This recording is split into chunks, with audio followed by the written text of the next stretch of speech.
நடிகர் திலகம் சிவாஜி கணேசனுக்கு சமமாக சம்பளம் வாங்கிய நாட்டிய பேரொளி பத்மினி என்ற ஒரு சுவாரஸ்யமான தகவலை பத்தி தான் இந்த பதிவுல நாம பார்க்க போறோம். வாங்க பதிவிற்குள் போகலாம். பிரபல நடிகர்கள் பத்மினி மற்றும் சிவாஜி இவர்கள் ஒரு படத்தில் நடிக்க 65 ஆண்டுகளுக்கு முன் வாங்கிய சம்பளம் எவ்வளவு தெரியுமா? அப்போதே அவ்வளவா பலரும் அறியாத ஒரு தகவல். அதாவது 1942ஆம் ஆண்டு ஜூபிட்டர்ஸ் பிக்சர்ஸ் கண்ணகி என்ற திரைப்படத்தை தயாரித்து வெளியிட்டது. ஜூபிட்டர் பிக்சர்ஸின் எம் சோமசுந்தரம், எஸ்.கே. மொகைதீன் இருவரும் சிறந்த கலா ரசிகர்கள். லாபத்தை கடந்து திரைப்படங்களை நல்ல முறையில் தர வேண்டும் என்ற வேட்கை கொண்டவர்கள். தமிழின் ஐம்பெரும் காப்பியங்களுள் ஒன்றான சிலப்பதிகாரத்தை படமாக்குவது என்றதும் அதற்கு திரைக்கதை எழுதும் பொறுப்பை இளங்கோவனிடம் ஒப்படைத்தனர். 1941ஆம் ஆண்டு வெளிவந்த பாகவதரின் வெற்றி படமான அசோக்குமாருக்கு அவர்தான் திரைக்கதை எழுதியிருந்தார். பி.யு. சின்னப்பா கோவலனாகவும், கண்ணாம்பா கண்ணகியாகவும், எம்.எஸ். சரோஜா மாதவியாகவும் நடிக்க படம் தயாரானது. சுமார் 2.5 லட்சம் செலவில் எடுக்கப்பட்ட கண்ணகி திரைப்படம் 110 நகரங்களில் வெளியிடப்பட்டது. 1 கோடிக்கும் அதிகமானவர்கள் படத்தை பார்த்தனர். பணம் கொட்டோ கொட்டோ என கொட்டியது. கண்ணகி திரைப்படத்தின் லாபத்தில் கோவை சென்ட்ரல் ஸ்டுடியோஸை லீஸுக்கு எடுத்து படங்களை தயாரிக்க ஆரம்பித்தது ஜூபிட்டர்ஸ் பிக்சர்ஸ். பேரறிஞர் அண்ணா திராவிட நாடு பத்திரிகையில் கண்ணகி திரைப்படம் குறித்து எழுதினார். 1950களின் இறுதியில் கண்ணகி திரைப்படத்தை ரீமேக் செய்ய எம் சோமசுந்தரம் திட்டமிட்டார். இந்த படம் பேரறிஞர் அண்ணாவுக்கும் இயக்குனர் ஏ.எஸ்.ஏ. சாமிக்கும் திரையிடப்பட்டது. புராண சரித்திர படங்கள் வழக்கொழிந்து சமூக கருத்துள்ள படங்கள் முதன்மை பெற்றிருந்த நேரம் அது. கண்ணகி திரைப்படத்தை அப்படியே எடுத்தால் இந்த காலகட்டத்தில் வெற்றி பெறுவது கடினம் என்று சொன்னார் பேரறிஞர் அண்ணா. அவரது கருத்தை சோமசுந்தரமும் ஏ.எஸ்.ஏ. சாமியும் அப்படியே ஏற்றுக்கொண்டனர். அதே நேரம் தனது கணவனை போராடி மீட்கும் கண்ணகியின் சித்திரம் அவர்களை விட்டு விலகவில்லை.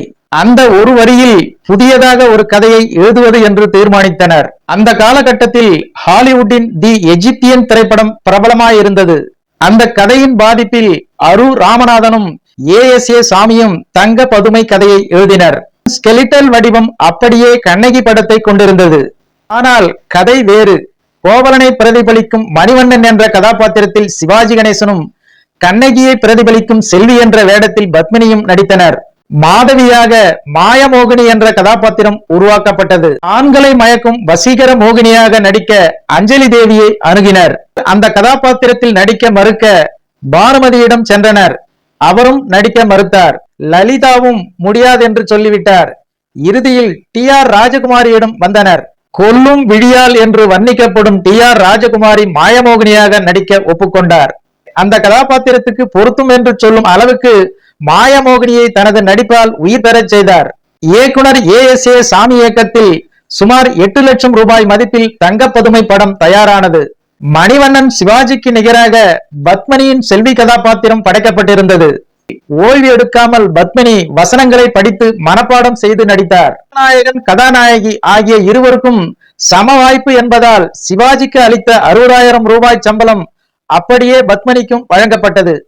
டி.ஆர். ராஜகுமாரிக்கு 25,000 ரூபாய் சம்பளமாக கொடுக்கப்பட்டது. கண்ணகி என்ற திரைப்படம் எப்படி அதிக நகரங்களில் வெளியிடப்பட்டு வசூலை அள்ளியதோ அதற்கு நேர் எதிராக தங்க பதுமை படம் குறைவான திரையரங்குகளில் வெளியிட்டு சொதப்பியது. விநியோக உரிமையை வாங்கியிருந்த ராமகிருஷ்ணன் பிலிம்ஸ் பிறகு அவர்களிடமிருந்து விநியோக உரிமையை ஜெயராமன் பிக்சர்ஸ் வாங்கி சிறந்த முறையில் வெளியிட்டது. படமும் ரசிகர்களால் நல்ல முறையில் வரவேற்கப்பட்டது.